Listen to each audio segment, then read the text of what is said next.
Todos nós já passamos por emergências em nossas vidas, seja uma batida de carro inesperada, uma doença ao qual te impediu de fazer algum tipo de trabalho, ou até mesmo uma demissão ao qual você não conseguiria prever. Eu tenho certeza que se você já passou por qualquer uma dessas situações, você sentiu-se impotente e preocupado com seu futuro e se perguntando: por que logo isso aconteceu comigo? A realidade é que você provavelmente nunca ouviu falar da Lei de Murphy, ou se já ouviu, acabou nunca dando muito bola para ela. A Lei de Murphy, ou Murphy's Law para ser chique, revela a capacidade que as coisas têm de darem certo. Ela recebeu esse nome pois foi criado pelo capitão e engenheiro aeroespacial estadunidense Edward Murphy em 1949 e está baseada nas leis de probabilidade, geralmente possuindo um teor negativo. A lei ela é a seguinte: se alguma coisa tem a mais remota chance de dar errado, certamente dará errado. A lição de Murphy, apesar de ter um teor extremamente negativo, traz pra gente uma importante lição, que é a base dos nossos estudos hoje, da reserva de emergência. Sempre esteja preparado, pois mais cedo ou mais tarde a bomba vai explodir. Agora que você já compreendeu a lei de Murphy, vou te explicar o que é a reserva de emergência. Reserva de emergência, ou como eu gosto de chamar reserva de oportunidade, é um valor que ele sempre estará disponível para que você possa utilizar em um momento de grande necessidade. Imaginemos um exemplo que se encaixe bem na necessidade de se possuir uma reserva de emergência. Você trabalha como Uber e esse trabalho é a sua principal fonte de renda. Você tira em torno de R$3.000 limpo, trabalhando 20 dias por mês, de segunda a sexta. Seus gastos de casa são baixos, pois você mora sozinho e não possui nenhum dependente, e só tem uma esposa que também trabalha e te ajuda a dividir os gastos da sua residência. Um dia, enquanto você trabalha, corre um imprevisto com seu veículo e acaba que uma peça dele fica quebrada. Logo você, como um profissional, precisará de dinheiro para consertar o automóvel, que é a sua principal fonte de renda. É claro, caso você não queira ficar sem trabalhar esse tempo, você precisará alugar outro carro para poder ir rodando e fazendo seu dinheiro mensal. Ou, caso você queira ficar sem trabalhar, você precisará de um valor para cobrir os dias que não terá nenhuma renda. Se você tivesse um dinheiro guardado nessa situação, você conseguiria passar por ela tranquilamente. Agora imaginemos que você não tenha nada. Como você não tem nenhum valor, pode ser que seu orçamento mensal fique sobrecarregado, até mesmo ao ponto que você tenha que acumular algumas dívidas ou mesmo fazer empréstimos para sair dessa situação. Por isso, se você tivesse uma reserva de emergência, você teria um maior fôlego nessa situação que pode ser tão estressante e desgastante mentalmente. Agora você deve estar se perguntando: quanto é de fato necessário para construir a minha reserva de emergência? Bom, nesse caso é importante salientar que cada profissional tem uma opinião diferente sobre a quantidade que seria necessária para você construir essa reserva. Eu vou colocar o que eu vejo como ideal e que possivelmente vai ser o suficiente para você conseguir passar por momentos difíceis. Para que possamos fazer o cálculo de quanto é necessário, você deve se fazer 3 perguntas. Primeiro, quanto eu gasto por mês? Eu vou pedir também que neste caso você separe os seus gastos em 2 categorias, sendo o primeiro dele os gastos fixos, que eles são constantes e são gastos mais relacionados com a nossa sobrevivência, como água, luz, aluguel, internet e mercado. E o segundo tipo de gastos são os variáveis. Aqui você pode colocar coisas que podem ser renegociáveis ou que de fato não são necessárias no seu mês para a sobrevivência, como comidas que você pede por aplicativos, saídas que você tem com pessoas especiais, assinaturas de streaming ou até mesmo pacotes de celulares. A segunda coisa é quantas pessoas são dependentemente financeiras de você.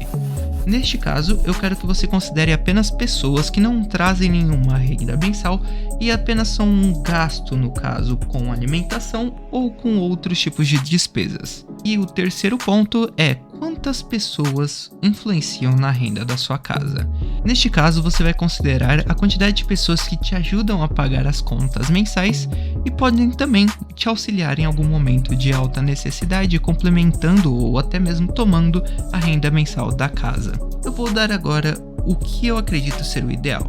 Caso você seja a única pessoa na sua família que traga renda mensal e você não possua dependentes, eu acredito que você deve guardar pelo menos 6 meses dos seus gastos que você calculou na primeira etapa. Caso você possua entre 1 ou 2 dependentes, eu recomendo que você dobre e ao invés de 6 meses de gasto, você coloque 12 meses de gasto.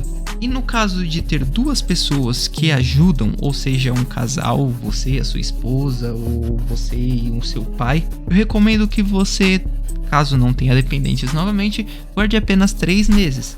No caso de 1 ou 2 dependentes, guarde 6 meses de gastos. Quanto mais pessoas ajudarem na sua renda mensal, menor será a necessidade de ter um dinheiro guardado antes de investir, já que você terá um apoio maior dos seus parentes. Lembrando também que, mesmo que você trabalhe para o governo e não possa ser demitido, ou caso seja aposentado, é muito importante que você também possua uma reserva de emergência. Mesmo que ela seja menor, pois os seus ganhos são mais previsíveis e você pode discorrer de um mês ou outro um pouco mais difícil, é importante você ter o valor, pois pode ser que ocorra algum tipo de atraso de pagamento do governo, assim como já ocorreu no nosso país.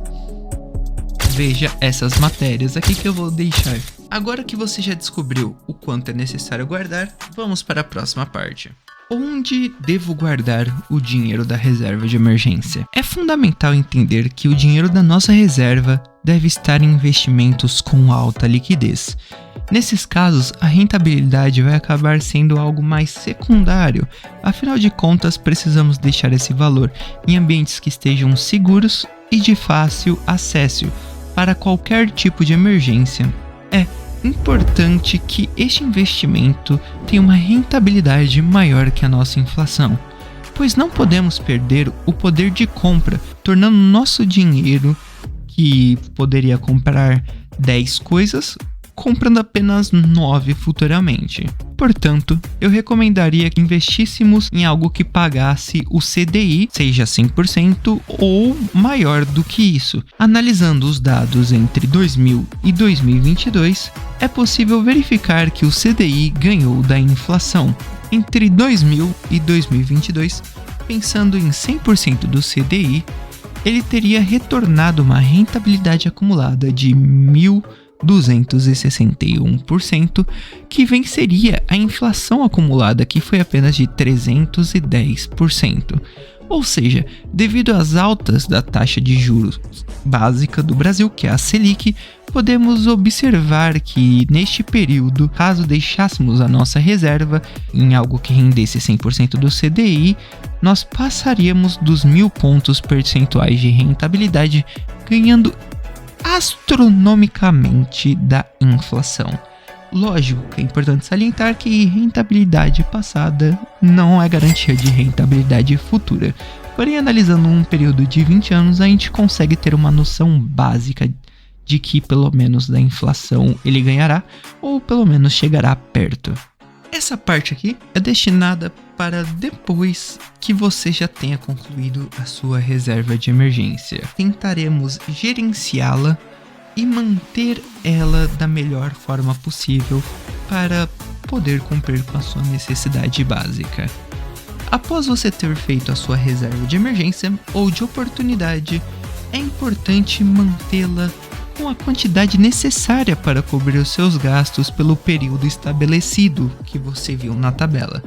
É claro que é extremamente necessário fazer uma reavaliação periódica dos seus gastos mensais para saber se você precisará colocar um pouco mais de valor na reserva ou se o que você ainda tem é o suficiente para cobrir os gastos do período ao qual você aplicou ela. Eu pessoalmente analiso a minha reserva de 2 em 2 anos para garantir que eu terei o dinheiro necessário para prosseguir em segurança com meus investimentos mensais e que eu estarei encoberto com possíveis acidentes que eu possa ter no percurso. Lembre-se sempre, por mais tentador que seja gastar esse dinheiro, ele deve estar lá exclusivamente para cobrir acidentes imprevistos ou grandes oportunidades do mercado, assim como o crash que tivemos durante o coronavírus. E claro, quando você utilizar o valor da sua reserva de emergência, o seu foco principal será, ao invés de investir o dinheiro, recompor a sua reserva de emergências para se precaver de possíveis acidentes que você possa ter no futuro. Lembre-se, não é necessário vender os ativos que você já possui, mas sim, ao invés de você aportar neles como você faria mensalmente, você aportaria na sua reserva de emergência com o objetivo de enchê-la e se prevenir para o futuro. Apesar de parecer uma besteira investir tempo e recurso em construir uma reserva de emergência que possivelmente nunca irá ser utilizada, na realidade é ótimo você tê-la. Ter uma tranquilidade mental maior e focar em fazer mais dinheiro a curto prazo, sabendo que possui algo que pode se apoiar caso algo errado ocorra, é excelente. Você poderá ocorrer mais riscos, como uma mudança de emprego ou quem sabe até mesmo uma mudança de ambiente, caso venha a ser necessário. Eu gostaria